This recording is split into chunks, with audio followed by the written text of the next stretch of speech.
Civil services classes में आपका स्वागत है। आपके साथ मैं हूं अमरेश कुमार। भूगोल और राज्य व्यवस्था मेरा पसंदीदा विषय है।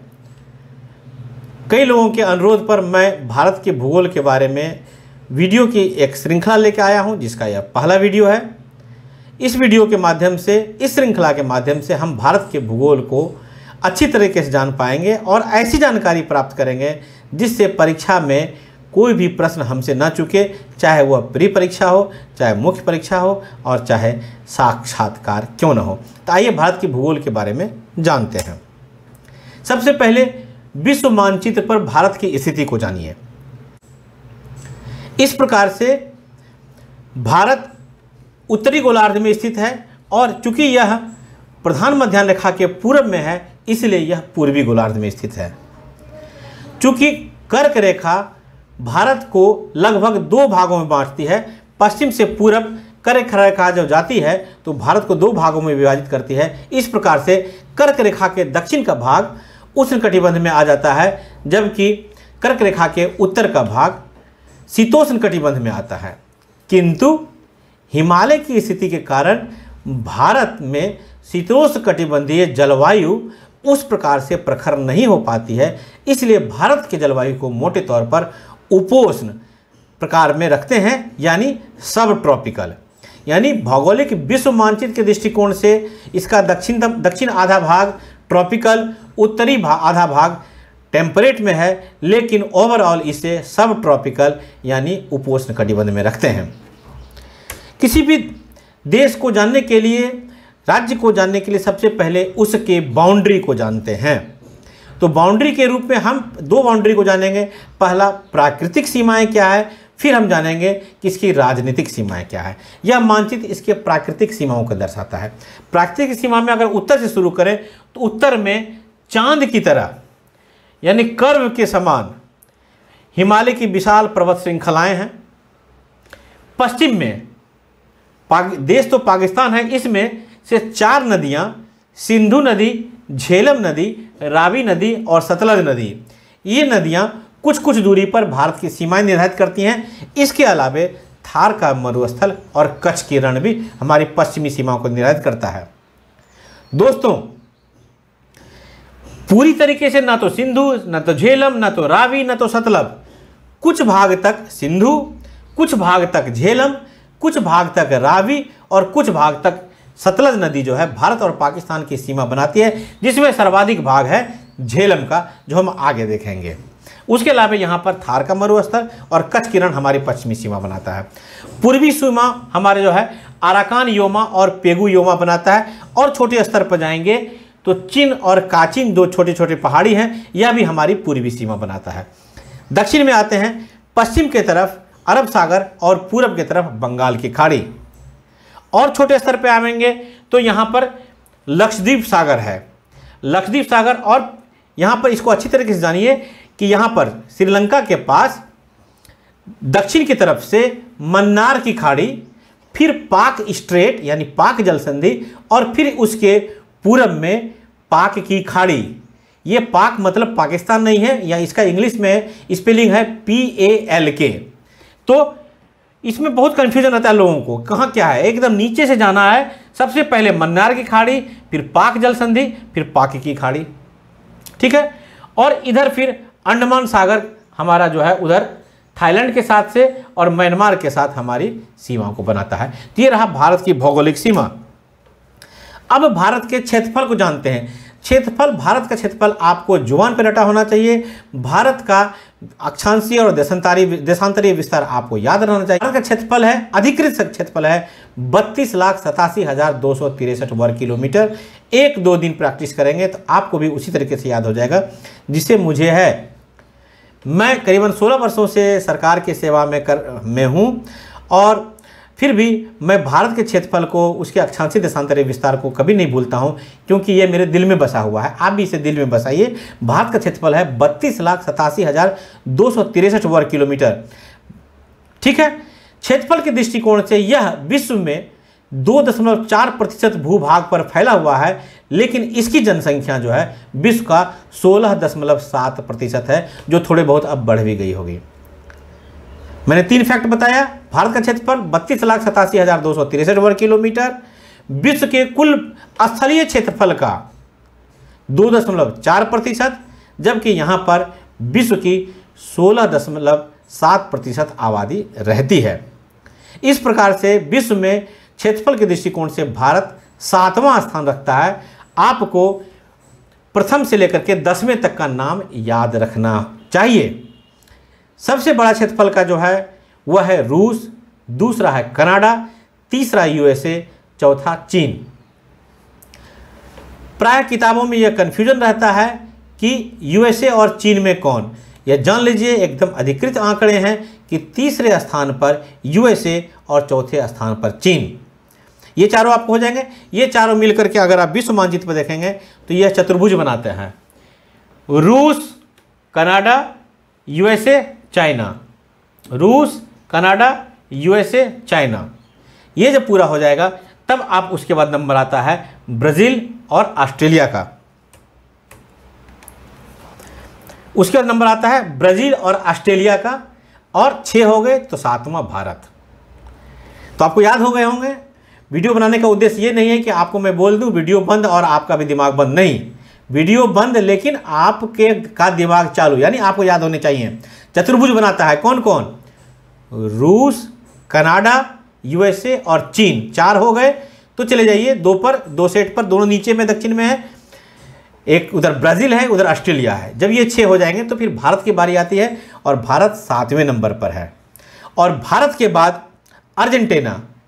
अर्जेंटीना तो 7वें स्थान पर भारत आ गया।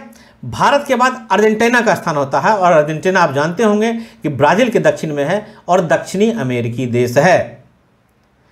तो भारत के बाद अर्जेंटीना है, यानी फिर से दक्षिणी अमेरिका चला जाना है, और अर्जेंटीना दक्षिणी अमेरिकी देश है। अर्जेंटीना के बाद बारी आती है कजाकिस्तान का, और कजाकिस्तान के बाद अल्जीरिया, और इस प्रकार से अल्जीरिया अफ्रीका महादेश के सबसे बड़ा देश हो जाता है।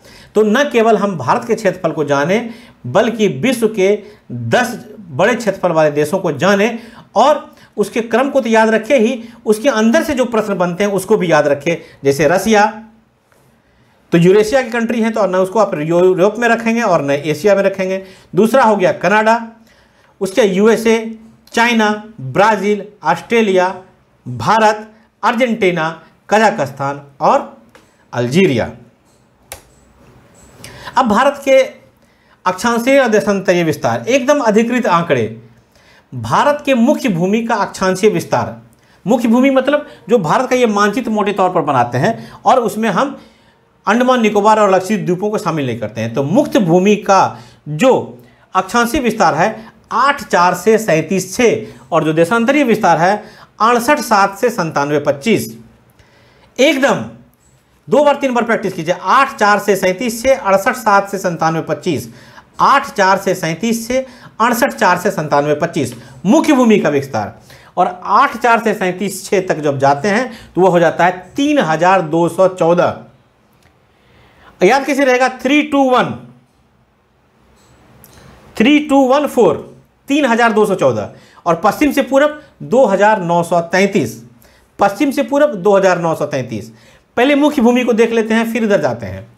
मुख्य भूमि का सबसे दक्षिणतम बिंदु जो है वह है कन्याकुमारी, जो 8 डिग्री 4 मिनट पर है। परीक्षा अब और भी माइक्रो होता जा रहा है, कंपटीशन टफ हो जाता रहा है, तो और भी सूक्ष्म जानकारी प्राप्त पूछी जाती है। तो अगर आपको याद रखना है तो 8 डिग्री 4 मिनट और 41 सेकेंड, 8 डिग्री 4 मिनट और 41 सेकेंड याद रखना मुश्किल नहीं है। और उधर हो गया उत्तर भारत का उत्तरतम बिंदु कौन सा है, इसके बारे में आप किताबों में देखेंगे तो आपको लिखा मिलेगा इंदिरा कौल, जो पूरी तरीके से गलत है। इंदिरा कौल का आप देखिए, इंदिरा कौल का अक्षांश क्या है? 35 डिग्री 6 मिनट। और भारत कितने दूर तक है? 37,6 तक। तो ये कैसे हमारा उत्तरतम बिंदु होगा? वास्तव में भारत, आप जानते हैं कि पाकिस्तान और चाइना ने कुछ अवैध कब्जा करके रखा है। इस प्रकार से जितना भूभाग भारत के नियंत्रण में है उसका सर्वाधिक उत्तरतम बिंदु इंदिरा कौल है। और इस इंदिरा कौल का नामकरण हमारी भूतपूर्व प्रधानमंत्री इंदिरा गांधी के नाम पर नहीं हुआ है। यहाँ इंदिरा का अर्थ है भारत की लक्ष्मी देवी और अमेरिकी जो वो सर्वेयर थे उन्होंने इनका नाम रखा था लक्ष्मी माता के नाम पर इंदिरा, न कि क्योंकि ये 1907 के आसपास में ये नामकरण हुआ था। तो इंदिरा कॉल सियाचिन ग्लेशियर पर स्थित है। भारत का प्रशासनिक नियंत्रण जितने भूभाग पर है उसका सबसे उत्तरतम बिंदु है, जबकि भारत का सर्वाधिक उत्तरतम बिंदु किलिक दर्रा के पास है जो 37 डिग्री 6 मिनट पर है, जो मिंटाका पास के पश्चिम में काराकोरम रेंज पर है। भारत का उत्तरतम बिंदु काराकोरम श्रेणी पर मिंटाका पास के पश्चिम में किलिक दर्रा के पास है।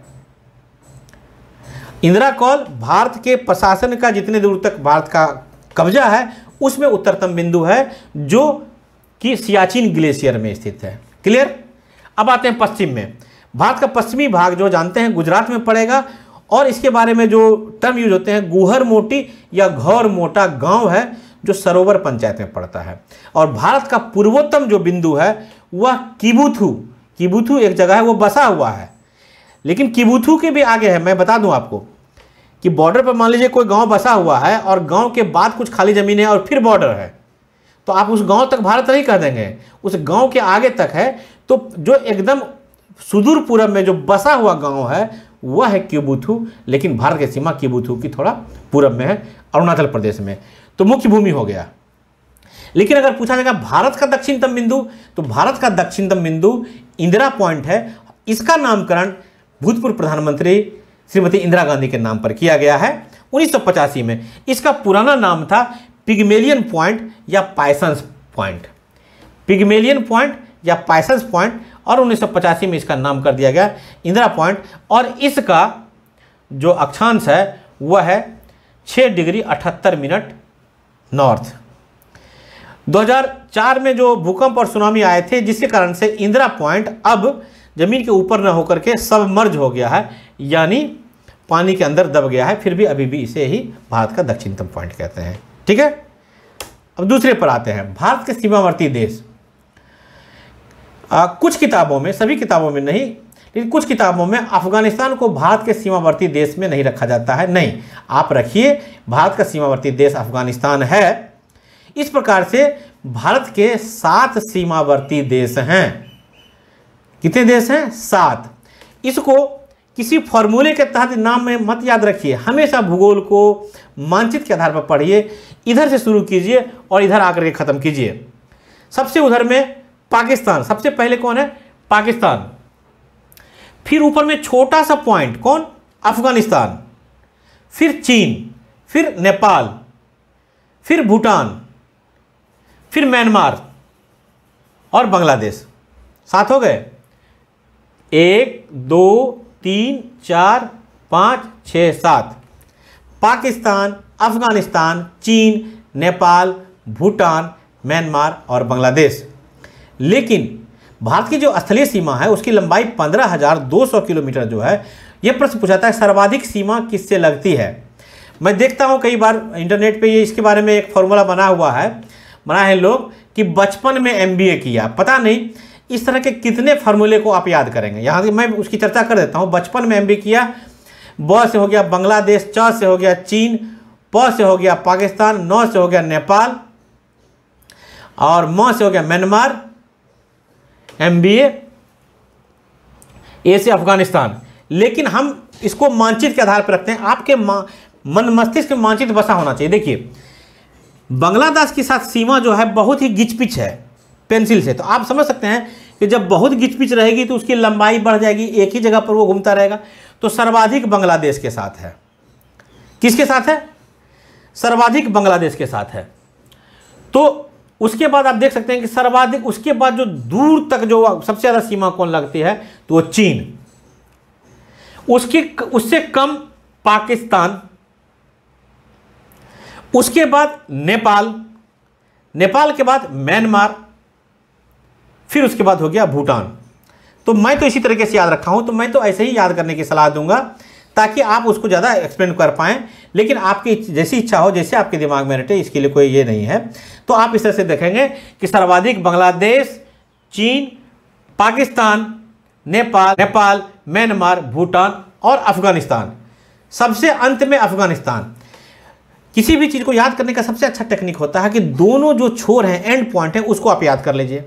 सबसे कम अफगानिस्तान, सबसे ज़्यादा बांग्लादेश, फिर दोनों से अटैच हो जाएंगे। अफगानिस्तान के पहले उधर भूटान हो जाएगा, नंबर 1 पर 2 हो जाएगा। तो आपको जैसी सुविधा होती है आप याद कीजिए। अब आते हैं भारत की समुद्री सीमा पर। भारत की समुद्री सीमा 7516.6 हैं। देखिए मैं बार बार कह रहा हूं कि ये सब कुछ आंकड़े हैं, आपको याद रखना चाहिए। साउथ इंडियन फिल्म को अगर हिंदी में डब करते हुए आप देखते होंगे तो वहाँ के हीरो सबको आंकड़े बड़े याद रहते हैं। इतने गांव, इतने पंचायत, इतने शहर, इतने मुखिया, इतने सरपंच। तो आप कुछ डाटा को याद रखिए। भारत का क्षेत्रफल 32,87,283 वर्ग किलोमीटर। भारत का अक्षांशीय विस्तार 8,4 से 37 से 68 7 से 97 25। उत्तर दक्षिण 3,214, पश्चिम पूरब 2,933, स्थलीय सीमा 15,200, जलीय सीमा 7,516.6।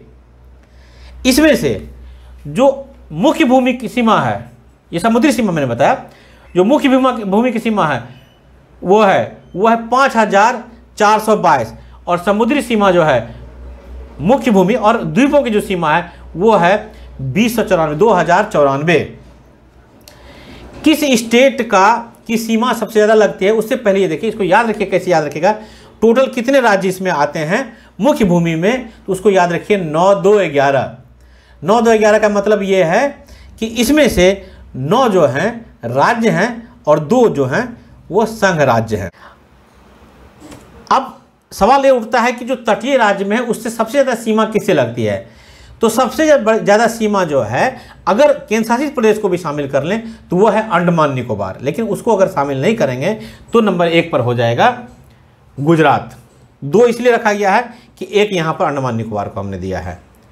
तो गुजरात के बाद फिर सीधे इधर चले जाते हैं आंध्र प्रदेश, और आंध्र प्रदेश के बाद फिर नीचे चले जाते हैं तमिलनाडु, तमिलनाडु के बाद महाराष्ट्र।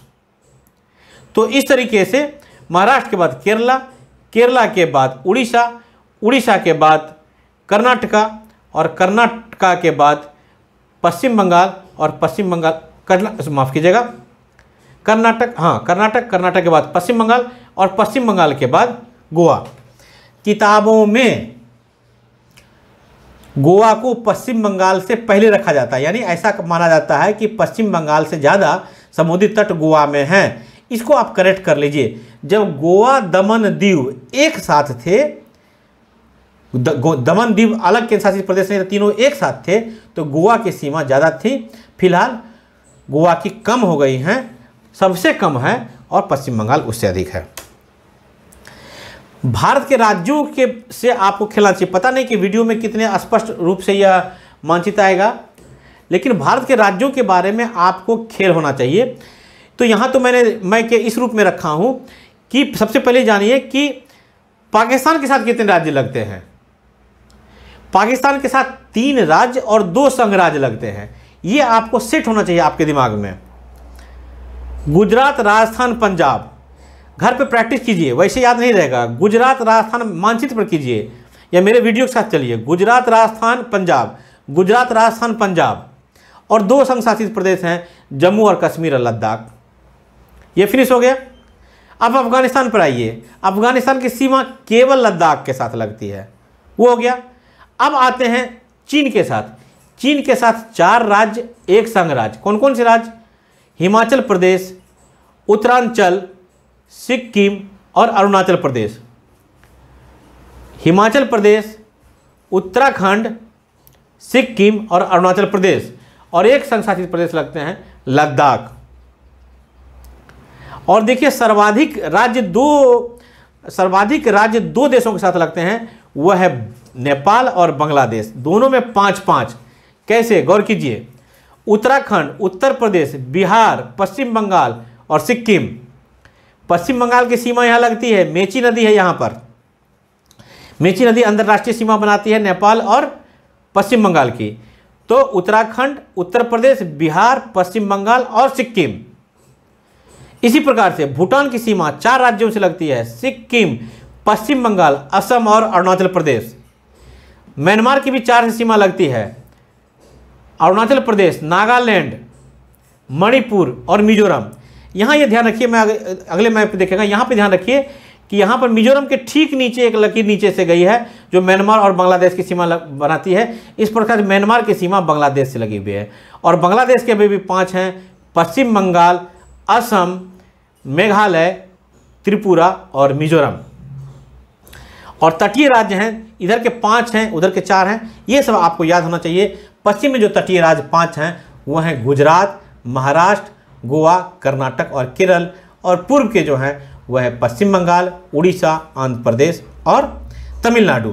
तो मैं केवल एक यहाँ पर उदाहरण दिया, आप खुद से मानचित्र पर इसको खेलें, राज्यों के साथ खेलें। पहले खुद से सबका लोकेशन याद हो जाएगा और जब लोकेशन याद हो जाएगा तो आप हर राज्यों के बारे में जानने लगेंगे कि किस राज्य की सीमा किससे लगती है। अगर आप मध्य प्रदेश के हैं और MPPS आप देना चाहते हैं तो आपसे पूछा जाएगा कि मध्य प्रदेश की सीमा कितने राज्यों से लगती है। तो ये आपके लिए प्रश्न है। 2 ऐसे राज्य हैं जिसकी सीमा सर्वाधिक राज्यों से लगती है, उसमें से एक है मध्य प्रदेश, दूसरा है असम। असम की सीमा भी 7 राज्यों से लगती है। यह आपके लिए होमवर्क है, आप मानचित्र पे इसको देखें। हम 7 सिस्टर्स की बात अलग से कर लेते हैं क्योंकि इसमें लोगों को कन्फ्यूजन होता है।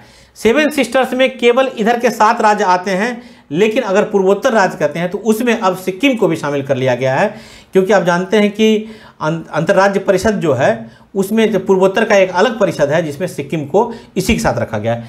इस 7 राज्यों को आपको याद होने ही चाहिए। अगर याद नहीं हो पाते हैं मानचित्र के आधार पर, अगर आपको इसके लोकेशन याद नहीं होते हैं तो आपको हमेशा कन्फ्यूजन बना रहेगा। कौन राज्य कहाँ है, किसकी लंबाई कितनी है, किसकी चौड़ाई कितनी है, कौन झील कहाँ पाए थे, ये सभी दिक्कत होगा। इसको याद कैसे रहेंगे। आप देखिए, अरुणाचल प्रदेश का पुराना नाम था नेफा, नॉर्थ ईस्ट फ्रंटियर एरिया, और वहाँ जो एजेंसी काम करती थी उसका नाम था नेफा, नॉर्थ ईस्ट फ्रंटियर एजेंसी। इसका नाम अरुणाचल प्रदेश किया गया क्योंकि सबसे पहले सूर्योदय यहीं पर होता है। अरुणाचल यानी अरुण मतलब सूरज, तो सूरज का उदय सबसे पहले यहीं होता है, तो अरुणाचल प्रदेश याद रहेगा। इस सेट में आपको दिक्कत होती है तो इसलिए आप इसमें ध्यान ये रखिए कि अरुणाचल प्रदेश से नाग निकला, अरुणाचल प्रदेश से नाग निकला जिसके अंतर मणि है। तो अरुणाचल प्रदेश के बाद नागालैंड, नागालैंड के नीचे में मणिपुर। 3 तो याद हो गए होंगे आपके।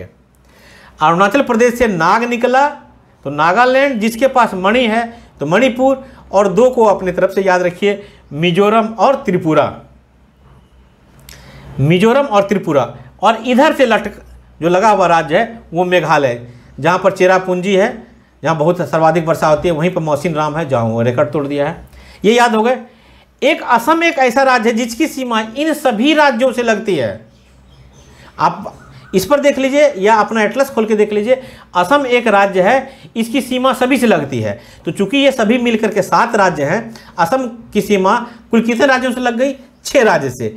फिर इधर से क्या? इधर से पश्चिम बंगाल से भी असम की सीमा लगती है, इसीलिए असम के राज्यों की संख्या में लगने वाले राज्यों की संख्या 7 हो गई। तो असम तो मैं बता दिया। मध्य प्रदेश का आप देखिए। अब सिक्किम की अलग स्थिति को देखते हैं। सिक्किम की स्थिति बहुत ही महत्वपूर्ण है क्योंकि सिक्किम की सीमा केवल एक राज्य से लगती है और 3 देशों से लगती है। इस रूप में शायद आपने नहीं पढ़ा होगा कि सिक्किम की सीमा मात्र एक राज्य से लगती है, वो है पश्चिम बंगाल, लेकिन सिक्किम की सीमा 3 देशों से लगती है, नेपाल, चीन और भूटान। अंदाजा लगा सकते हैं कि सर्वाधिक ये चाइना के साथ इसकी सीमा लग रही है, उसके बाद नेपाल से, उसके बाद भूटान से, लेकिन तीनों से सीमा लगती है। इसलिए सिक्किम का बहुत ही भू राजनीतिक महत्व है। सिक्किम 1975 में भारत का अंग बना। पहले वहाँ पर चौगियाल वंश का शासक था, उसे संयुक्त राज्य का दर्जा दिया गया।